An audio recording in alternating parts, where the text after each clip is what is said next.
First of all, I apologize. I wasn't aware that you guys wanted the losing coach here at press conference. It won't happen again.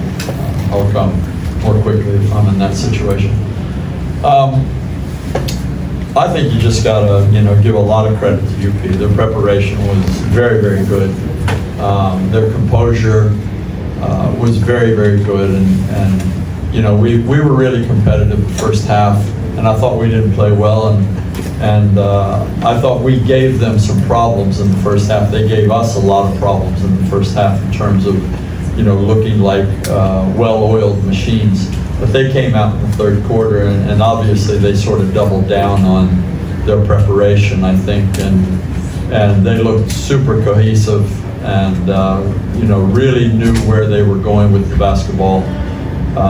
The second quarter was obviously the Harold Alarcon show, but from that point on, the third quarter, their whole team just performed extremely well, and they played with discipline. They created good shots, and Naruku was, he was a real energy guy out there. He had a hell of a game, and Ray shot the ball far too well for what we should have allowed him to have. So we paid the price for that. And then at our offensive end, we just didn't have, I don't think we had the energy, I don't think we had the discipline to stick to what the game plan was, and composure wasn't great. So, the score line reflects those things, and I think it's a pretty fair indication of how the game was played. No, I don't think so. I think UP prepared for us very well, and I think UST will. I think I said after we won 2 games that by the end of the first round there won't be any undefeated teams. And that's not to say that it's prophetic, it's just to say that the teams in this league are good teams. And it's tough to get up game after game after game. And, we looked at this week where we have 3 games in 6 days, and we saw a real tough schedule, and it requires you to do things a little bit differently as a coach. And some of it is guesswork. You hope you get the guys' energy right, you hope you get their legs right, you hope you spend enough time drilling your opponent's systems and create enough familiarity within your team to be able to go out and execute a game plan. But this isn't a team that's been together years, and in fact, with our one and dones coming in June, hasn't even been together enough months.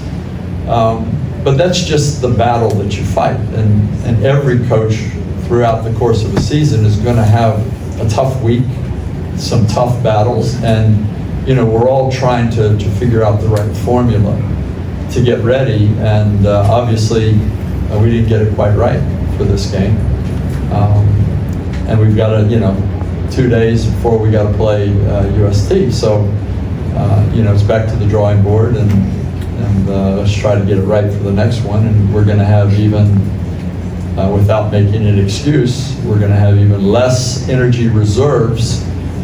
So we might have to deepen our bench, and we might have to do some other things in order to try and come out and be optimal for the game. Coach, after that game against LaSalle, you talked a lot about the team's second half letdowns. In today's game, that seemed to continuously be the problem for you guys. What approach will you be taking before that game against UST to avoid that from happening again? I applaud the question. It sounds like a good question, but really the answer is almost unrelated to the question. There isn't a letdown. There is just a lack of execution of the game plan. And I think if you had been in the UP dugout, you probably would have seen a group of coaches that were pretty disappointed given what we saw in the second half.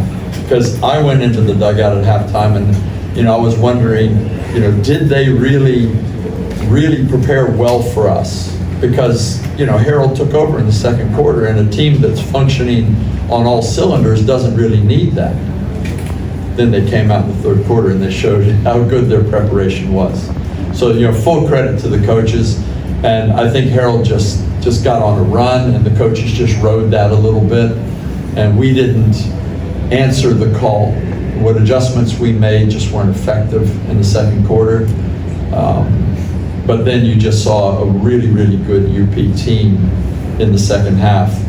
And I don't think it's a letdown on our part. It was just, I think UP really elevated their game, and we were still sort of lacking composure and not disciplined and to the degree that we needed to be.